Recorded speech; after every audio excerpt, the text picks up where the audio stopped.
Hello and welcome to a brand new episode of The Chord. Now, if you've heard of this singer, songwriter, actor, philanthropist, and also amazing human being, I know for a fact that you know I'm talking about a man from South Africa who went all the way to the UK, then went to Americas, and then made a name for himself before being a bartender. I'm talking about Dave Matthews and Dave Matthews Band.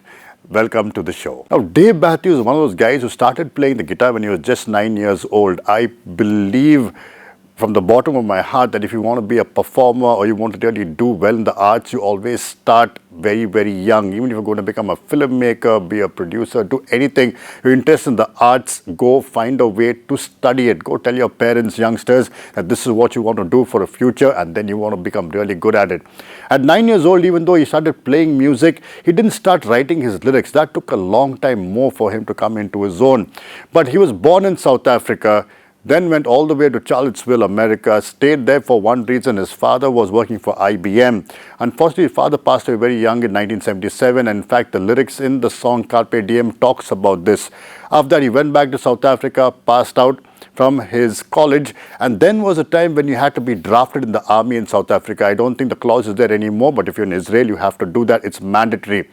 But being a Quaker, our man Dave Matthews decided not to join the army, defected, left South Africa, went back to America, and then his dream to become a musician was just about coming to the fore. Now, learning to play the guitar when he was 9 years old, he didn't do much with it. Of course, he kept on practicing and practicing and practicing with different modes of guitars, different styles.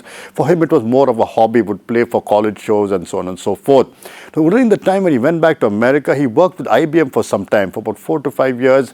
Didn't really like what he was doing, kind of left his job and then became a bartender at Miller's.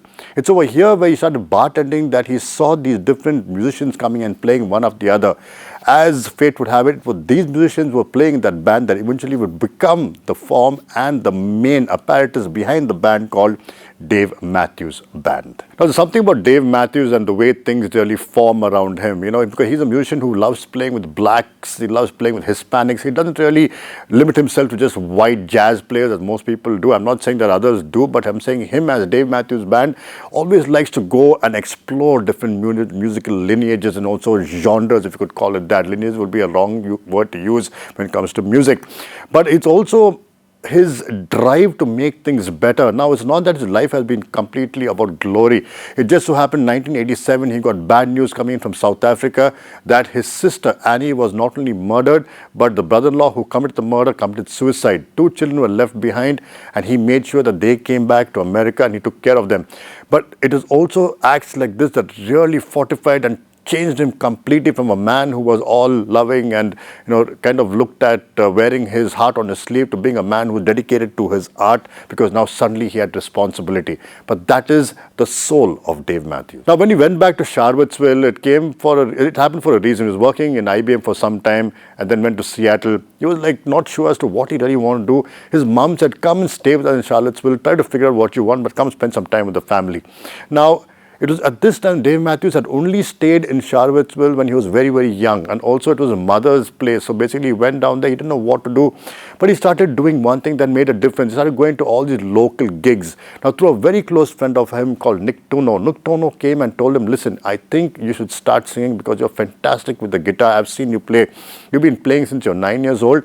But there's one man you need to meet. He's a legend here in Charlottesville, and maybe you can do something with him. The man was Tim Reynolds, and a bonding had started. Now, last week we talked about Dave Matthews, what really made him tick. Well, coming from South Africa, born in South Africa, his father decided to go to America and work in a place called IBM. We all know what IBM, but this time it was in Charlottesville. After 7 years of working there, unfortunately, when he was just 10 years old, his father passed away of lung cancer. Imagine this, he never smoked a cigarette in his life, but that's what happened.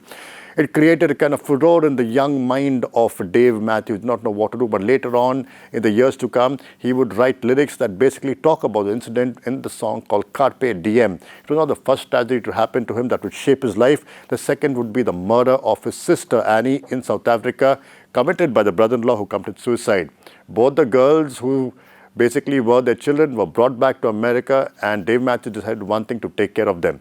Did this shape his music? Of course it did. It can be heard in his lyrics even today. Now, Dave Matthews did one thing in the beginning in his career. From 1991 to 2003, he was completely dedicated to only one thing: Dave Matthews Band, touring, doing as much as they could. In fact, in 2012, they became one of the biggest bands ever to do more recordings than anybody else and make more money than any other band in North America alone. Well, there's one thing about the magic of Dave Matthews, because his songs, I think, got this jazzy feel to it. You can't just sit down and listen to it. You're always standing and tapping your feet to it. It's like listening to Sting somewhere. You know it is Sting. Listening to Eric Clapton somewhere. You know it's Eric Clapton. This guy has his own genre going on. You can't really put it as being jazz or uptown music. It's just really, really funky. Now, playing with Dave Matthews as Dave Matthews Band is one thing, because the songs are different. There's a lot of drums there. You have percussion instruments in the background. You then have horn instruments going on. You have people singing the vocals background. All that happens, yes. But to see real music coming out with just two people playing together with just guitars and nothing else, you got to really see these guys playing together. I'm talking about Dave Matthews and an old friend called Tim Reynolds. Now, Tim Reynolds was a legend in Charlottesville before they even met up to Nick Punto, a good friend of theirs. But when they started playing together, they realized they had this synergy, and also there was something about the magic of them playing together that got the people looking at what they were doing. Being part of Farm Aid, they played one show after the other, gave all the proceeds to people, but they played as a duo. It was amazing. You look at Tim Reynolds, such a short man, but he's got such amazing talent, and together they play as Dave Matthews and Tim Reynolds, not as Dave Matthews Band. Now, look at Tim Reynolds and Dave Matthews playing. You got to ask yourself, what is it about them that is so great? Is it the music? Yes, of course it is. But what they do is they start jamming. They start doing a lot of improv together. And that got the crowd looking at them wondering what the hell is happening. Because you will have on one end, Dave Matthews just playing rhythm guitar and kind of doing his own thing, because there's no drums playing in the background, because there's two of them playing together.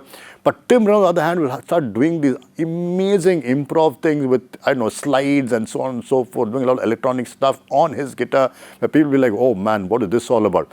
But together, the synergy is just magical. We've come to the end of this episode of The Chord. Catch me next week, same place, same time, to know more about The Chord and more about Dave Matthews, him playing as Dave Matthews Band and also playing along with Tim Reynolds. Next week, same place, same time, only on Rosebowl.